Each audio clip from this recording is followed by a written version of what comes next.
Welcome into the latest edition of ESPN FC. We're live here on ESPN Plus. I'm Dan Thomas, joined in the studio today by Craig Burley and Shaka Hislop. We'll kick things off with the game that's just finished in dramatic style at Stamford Bridge. Chelsea taking on Newcastle in the Carabao Cup quarter-final as Chelsea are through to this year's Carabao Cup semi-finals, defeating Newcastle 4-2 on penalties.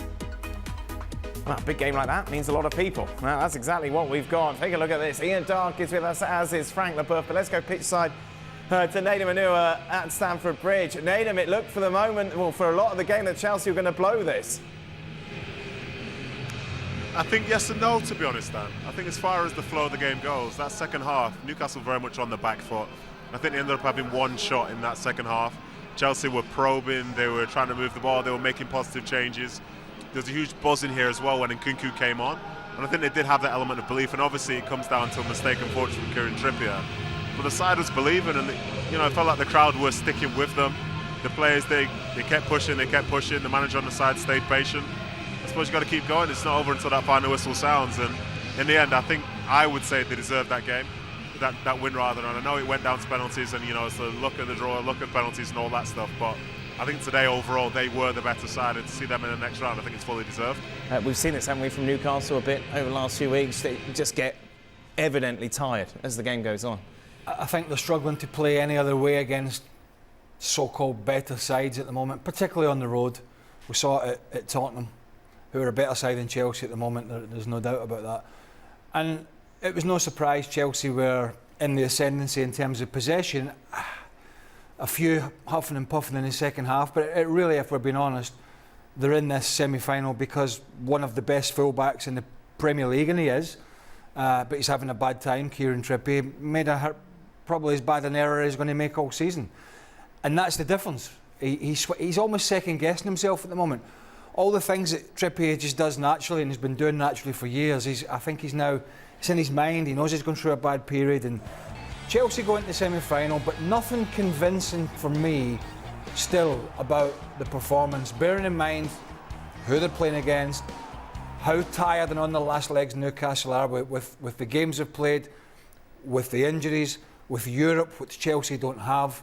But you have to latch on to mistakes, and Newcastle's big one is they just did not see this game out, and that was the difference. If they had a little bit more game awareness, they would have been playing a semi-final. From a tactical perspective, I'm not sure Newcastle could have played this any other way.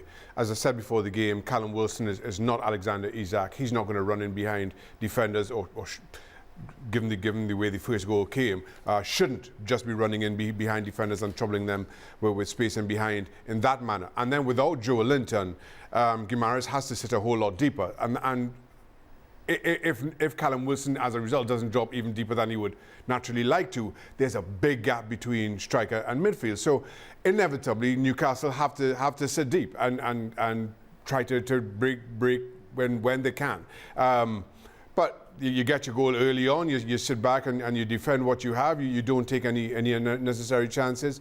And it was a mistake that caused the goal. And while Nedum is making the point that Chelsea were probably more deserving, Dubravka made one save in the second half, or one save of any note in the second half, until the goal comes.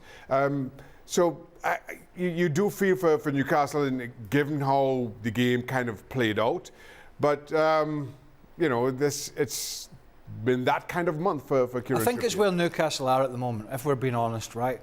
They got back on the front foot for a while there.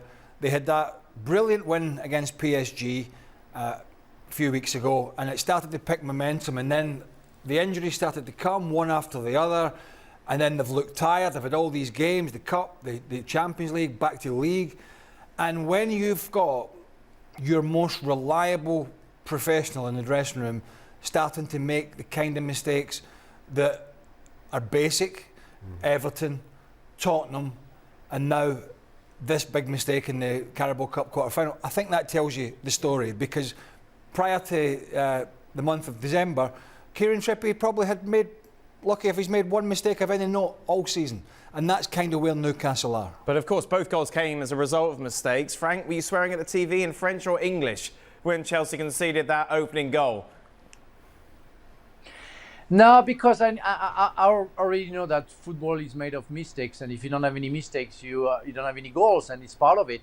It's just hard to have a convincing analysis about that game where it's all about mistakes. It's all about not being convincing. It's all about being clumsy. I know I have some sympathy for Trippier because, I mean, it happens like 2 times to him. And how Eddie Howe can ask him to shoot a penalty when psychologically the guy is completely upside down.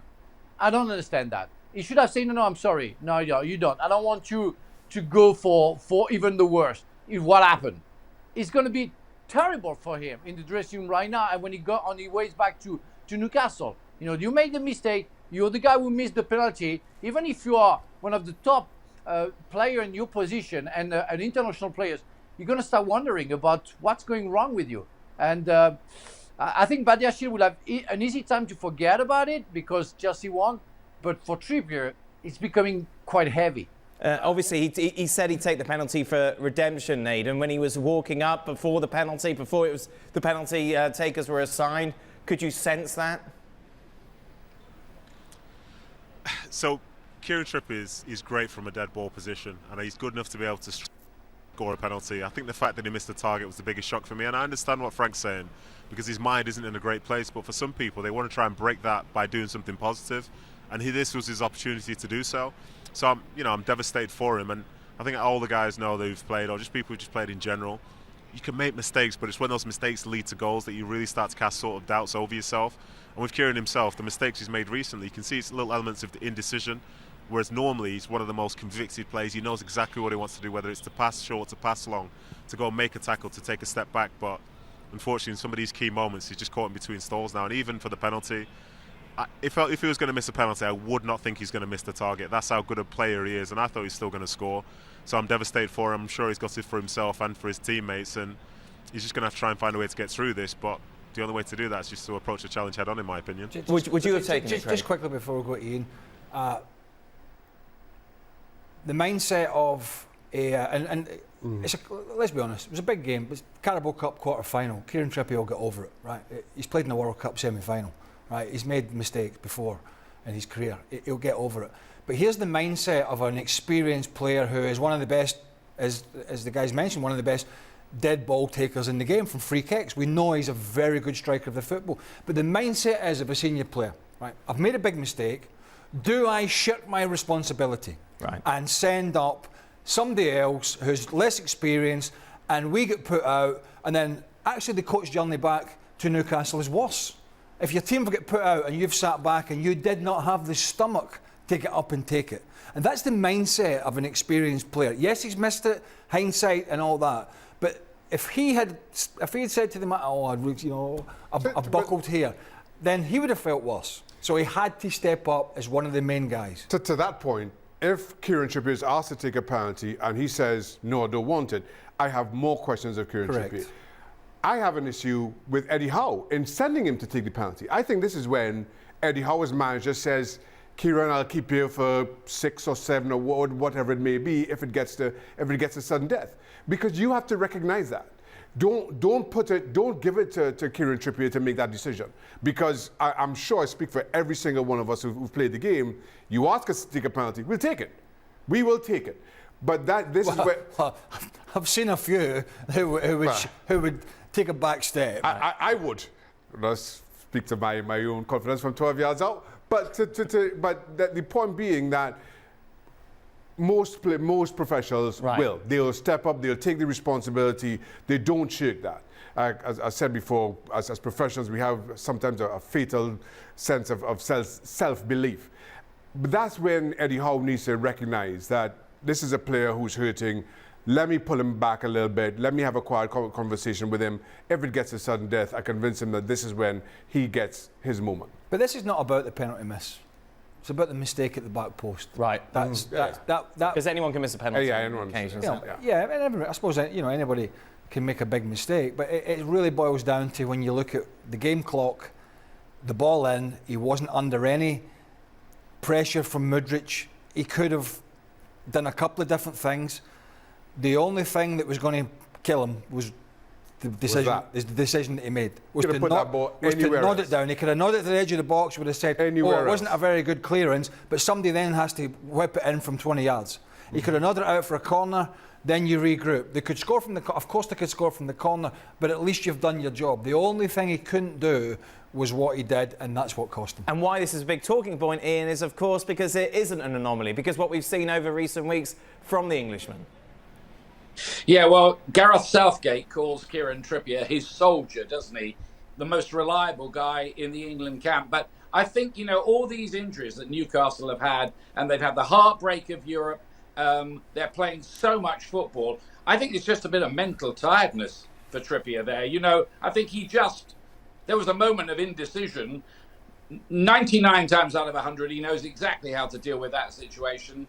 But there's indecision. He makes a wrong decision. Mudrik's equalised in stoppage time, and Chelsea have got the momentum. And, to add to his horror story, he misses from the spot as well. But he's a great dead ball taker, isn't he? All the rest of the time, specialist at it. But just one of those nights. I wonder if this is a bit of a turning point for Chelsea as well, getting through to a semi-final, and with Nkunku, who's going to be important, back fit again. Nedum, what was it like? You mentioned that the atmosphere was a little flat in the first half. How did Mudrik's goal and then the penalty shootout victory change that?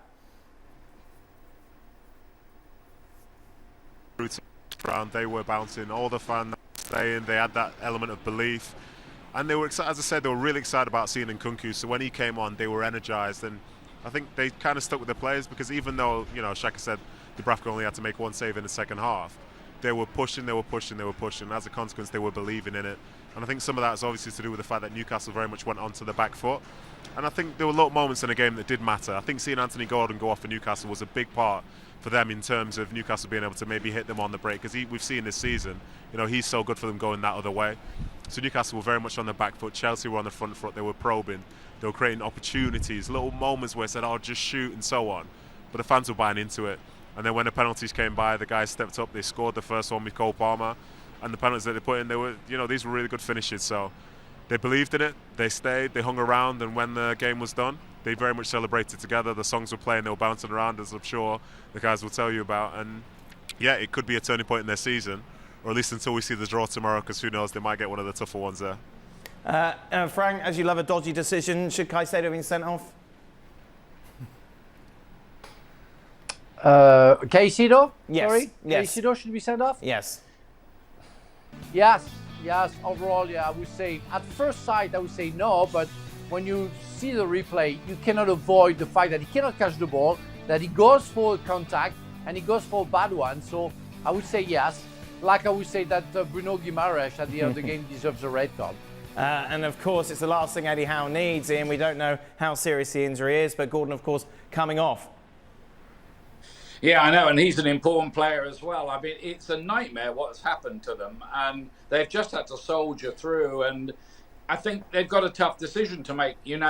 Does Eddie Howe now give Trippier a rest? I mean, can he give him a rest? He's got Burn fit. He could put Livramento at right back and just say, just take a week out to recharge the batteries, because something obviously is amiss with Trippier, but it's just bad luck, isn't it? Really, if the injuries mount up like that, I don't know quite what you can do. They can go in the market, of course, again in January and bolster again, but it's just a nightmare. It's just hellish for them.